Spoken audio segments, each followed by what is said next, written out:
Salut à tous l'équipe, j'espère que vous allez bien, j'espère que vous avez vraiment apprécié la vidéo autour de Socrates et donc cette nouvelle mini-série autour de l'Amérique du Sud. Aujourd'hui on va traverser donc la frontière entre le Brésil et l'Argentine, on va utiliser les chutes d'Iguazu et on va aller découvrir deux entraîneurs qui ont marqué l'Argentine et le monde du football de par leur philosophie. Aujourd'hui c'est toujours un débat polémique en Argentine entre les supporters d'une philosophie et l'autre. On va commencer par donc l'entraîneur le plus ancien au niveau du temps, qui s'appelle César Luis Menotti. Y yo tengo una maravillosa manera de entender este juego por la información que he recibido del fútbol argentino. Es decir, así me siento realmente, un auténtico representante de un estilo futbolístico, comprometido totalmente hacia el estilo del fútbol sudamericano. César Luis Menotti est né en 1938 et avant d'être un bon coach de football, comme nous allons le voir par la suite de la vidéo, c'est un bon joueur de football. Il a évolué dans 3 clubs majeurs du continent sud-américain. Rosario Central, d'où il est originaire, Boca Juniors, l'un des plus grands clubs argentins, et Santos, un club de la banlieue de Sao Paulo et évidemment un grand club brésilien. Donc 3 clubs majeurs du continent sud-américain, des clubs où la passion est fortement dominante.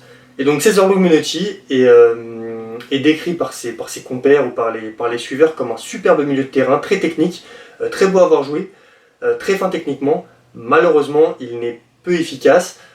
Son surnom est d'ailleurs El Flaco, donc du coup ça nous rappelle un certain Pastore qui a joué pour le PSG. Donc César Luis Menotti va également réaliser quelques sélections avec l'équipe argentine de football.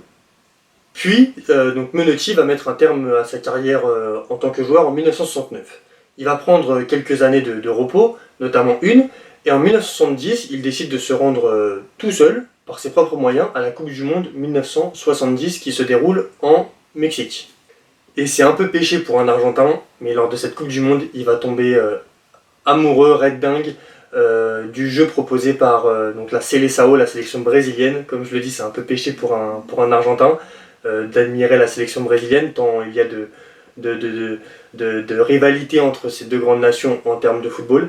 Mais il va tomber amoureux de ce jeu proposé par les Brésiliens, un jeu esthétique avec des joueurs extraordinaires, et donc il va fortement tomber amoureux. Et dans l'optique de devenir coach, il aimerait donner à ses futures équipes la même allure qu'a le Brésil en 1970. Chose pas facile, mais on va voir qu'il va essayer de le faire.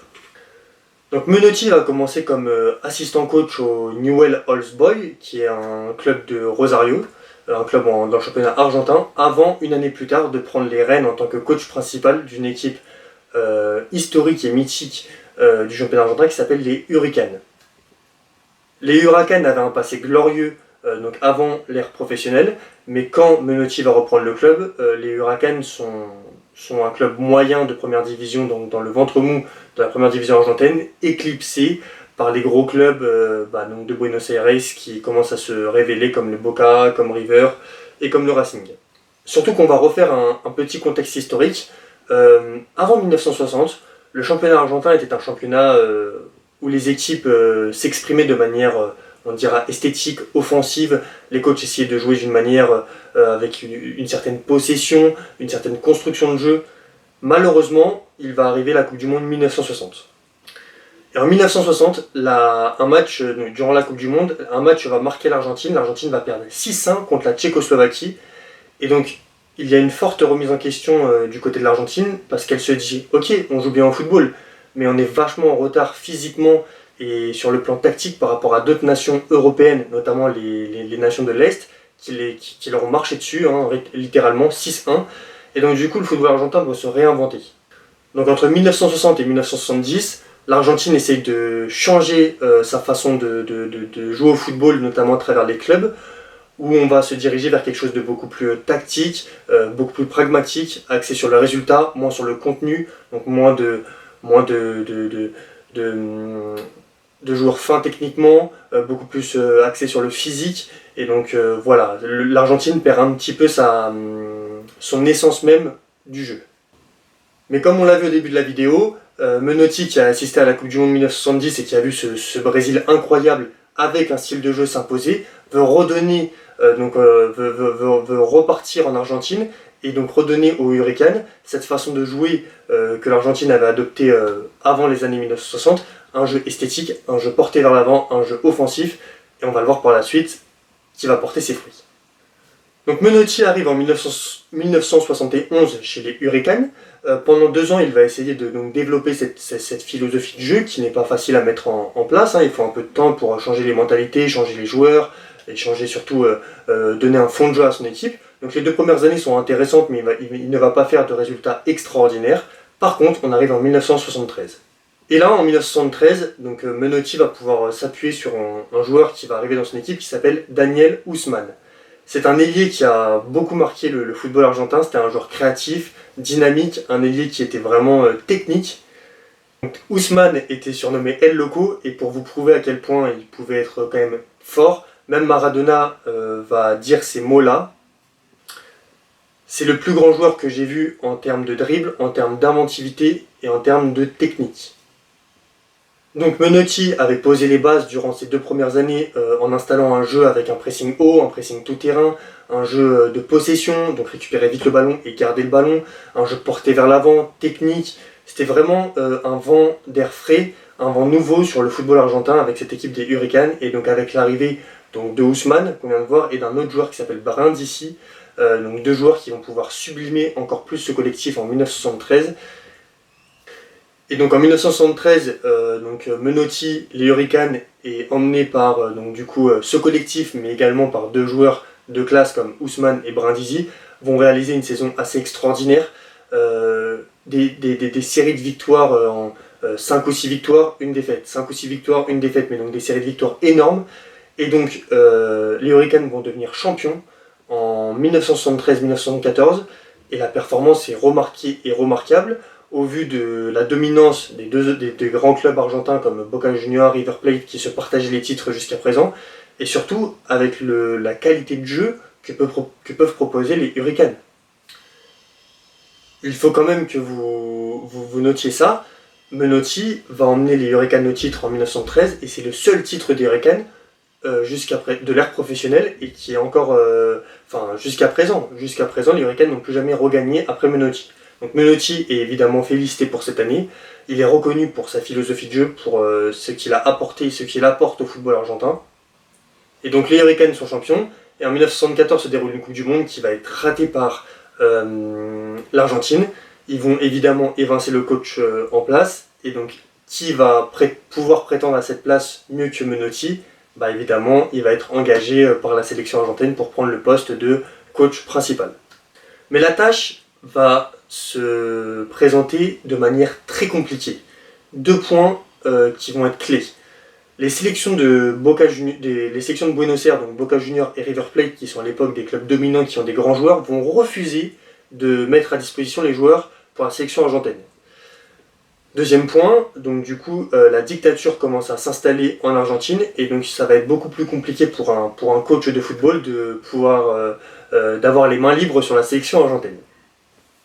Donc Menotti va devoir s'appuyer sur d'autres joueurs qui ne viennent pas des gros clubs argentins, et va s'appuyer sur des joueurs qui jouent dans les provinces de Santa Fe, de Cordoba, et on va voir que c'est une génération qui va rester plusieurs années en Argentine, et des bons joueurs. Certains vous allez reconnaître forcément les noms que vous avez déjà entendus. Donc Daniel Passarella, Osvaldo Ardiles, Mario Kempes, je pense que vous avez déjà entendu, Alberto Tarantini, Américo Gallego et Leopoldo Luque. Donc des joueurs qui vont constituer l'ossature de cette sélection. De plus, la Coupe du Monde 78 va se dérouler en Argentine. Donc Menotti a un gros poids sur les épaules dans un contexte de dictature et dans un contexte pas facile en Argentine. Pouvoir amener une sélection le plus loin possible dans une Coupe du Monde qu'elle organise chez elle va être une tâche pas évidente pour Menotti. Entre-temps, la fédération et donc du coup les clubs de Buenos Aires se sont un peu arrangés pour pouvoir fournir des joueurs, mais Menotti va décider de garder l'ossature qu'il a construit après cette Coupe du Monde 74 avec les joueurs que je vous ai cités auparavant, et donc une décision qui va un petit peu diviser le pays, mais va décider pour cette Coupe du Monde 1974 de se passer d'un jeune prodige qui commence à réaliser des exploits avec Boca Juniors, un jeune Argentin de 18 ans qui s'appelle Diego Armando Maradona. Le premier tour va être plutôt compliqué. L'Argentine, qui essaye donc du coup de jouer avec la philosophie de Menotti, va s'imposer donc 2-1 contre l'équipe de France. Je ne sais pas si vous vous rappelez l'histoire donc du coup de l'équipe de France, la série que j'ai faite, mais j'en ai parlé. Donc 2-1 contre l'équipe de France, 2-1 contre la Hongrie, et dans les derniers matchs de poule, l'Argentine va perdre contre l'Italie 1-0. Donc dans cette poule de 4, l'Argentine va se classer deuxième de ce groupe. Donc à l'époque, je ne sais pas si vous vous rappelez, les Coupes du Monde sont un peu spéciales. Il y a d'abord des... Alors selon les organisations, les formats sont un peu différents, mais donc durant certaines années, donc c'était une première phase de groupe qui vous qualifie à une seconde phase de groupe et qui après vous qualifie vers demi-finale, finale. Donc l'Argentine se qualifie pour la deuxième phase de groupe. Elle va dominer la Pologne 2-0 dans son 4e match de la Coupe du Monde et réaliser un match nul contre l'énorme sélection brésilienne. Donc sur le dernier match, l'équation est simple, avec les autres matchs qui se sont joués, elle doit jouer un dernier match contre le Pérou, donc un dernier match de cette deuxième phase de groupe. Elle doit gagner par 4 buts d'écart pour se qualifier en finale. Évidemment, Menotti, qui emmène cette sélection argentine, qui au fur et à mesure de cette compétition se révèle comme une nation qui se révèle tout simplement et qui suit les idées de jeu de Menotti. Donc elle devait gagner par 4 buts d'écart, elle va gagner 6-0 contre le Pérou, chose qui n'était pas facile, et elle va se qualifier chez elle pour une finale contre les Pays-Bas. Et au terme d'une finale extraordinaire, l'une des plus grandes finales de Coupe du Monde, à la fin du temps réglementaire, donc l'Argentine et les Pays-Bas, dans un match assez sublime en termes de jeu de sélection nationale qui joue au football, un partout, mais dans les prolongations, l'Argentine va trouver les ressources nécessaires pour s'imposer 3-1. Donc l'Argentine est championne du monde chez elle, avec Menotti à sa tête, avec une génération de joueurs emballante, et surtout c'est un exploit à noter, et donc qui respecte les consignes de Menotti, avec un jeu fluide, technique, offensif, qui va enchanter toute cette Argentine dans un climat toujours compliqué de dictature, comme je vous l'ai expliqué. Donc les joueurs qui ont marqué ce mondial sont Kempe, Luque et Ousmane. Ousmane, c'était lié qui avait rejoint Menotti à Huracan. Mais ce qui est vraiment mis en avant, mis en valeur, c'est le collectif qui a été créé par Menotti. Ce collectif prêt à tout pour défendre l'Argentine et qui joue de manière qui renoue avec son essence même, le jeu, la technique offensive, la possession, des joueurs techniques, des joueurs élégants sur le terrain, et donc tout est réuni, et donc l'Argentine gagne cette Coupe du Monde 74 chez elle. Donc après cette Coupe du Monde, évidemment, Menotti ne va plus pouvoir se passer de... Il va être prolongé à la tête de la sélection argentine, et il ne va pas se passer évidemment de Maradona, qui a grandi, qui avait 18 ans pour cette Coupe du Monde, donc peut-être un petit peu juste pour être sélectionné, mais donc qui va être intégré à la sélection. La sélection argentine va s'affirmer comme l'une des meilleures nations du monde. Cependant, donc je passe un petit peu sur les 4 années, on va arriver à la Coupe du Monde 82. C'est un peu plus compliqué pour l'Argentine, malgré qu'il y ait Maradona qui est encore un petit peu jeune, mais surtout que Menotti, comme beaucoup de coachs qui ont gagné une Coupe du Monde avec une génération, va vouloir réemmener cette génération en Espagne.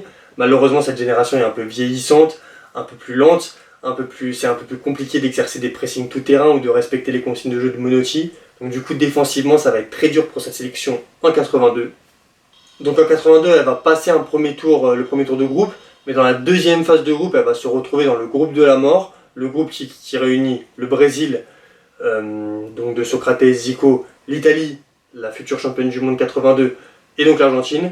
Donc avec des matchs où elle ne sera pas ultra dominée, certains matchs nuls, et je crois qu'il y a une petite défaite contre l'Italie, mais elle va finir 3e de cette deuxième phase de groupe, et donc ne pas se qualifier pour les demi-finales qui seront évidemment Brésil-Italie et France-Allemagne, avec Séville 82 évidemment.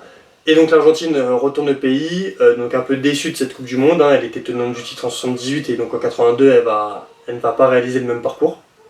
Et du coup Menotti, qui pense avoir fait son temps avec cette génération et avec cette équipe d'Argentine, va décider d'arrêter la sélection argentine. Et donc juste après ce mondial, il va s'engager pour 2 années avec le FC Barcelone, un grand club d'Espagne, en même temps que Maradona justement, donc 2 Argentins qui arrivent au FC Barcelone. 2 années mitigées, donc il va remporter juste une Copa del Rey, ce qui est déjà remarquable.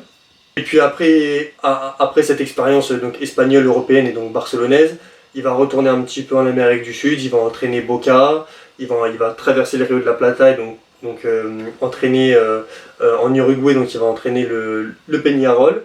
Et il va, dans ces dernières années, entraîner la sélection mexicaine de football.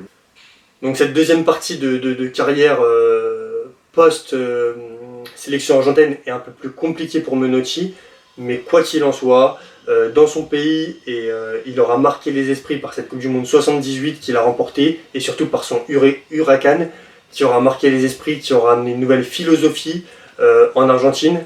Après ce passage entre 60 et 70 que j'ai essayé de vous expliquer, le football avait un peu changé en Argentine. Menotti a ramené des idées de jeu, de possession de ballon, de pressing, de jeu offensif avec des joueurs élégants.